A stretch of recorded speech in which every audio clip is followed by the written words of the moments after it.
Hazrat Muhammad bin Munkadir narrates that Hazrat Jabir radiyallahu anhu said, the Prophet sallallahu alaihi wasallam used to teach us istikhara, seeking guidance of Allah in all affairs, as he would teach us a chapter of the Quran. When you intend to do something, you should perform 2 units and then invoke this: O Allah Jalla Jalaluhu, I beseech you for the goodness through your knowledge, and I request you for the power by your power, and ask you for your great bounty, for you have power whereas I don't. You know but I don't, and you know best the invisible things. O Allah Jalla Jalaluhu, if according to your knowledge this matter is good for me regarding my religion, my economic condition and hereafter, or better regarding my worldly life or the hereafter, decree it for me.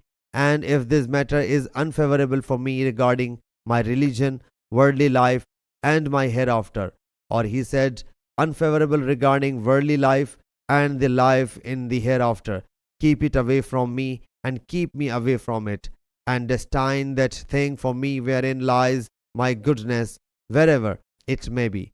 Then make me pleased with it. And then he mentioned his need. Sahih Bukhari, Hadith number 6382.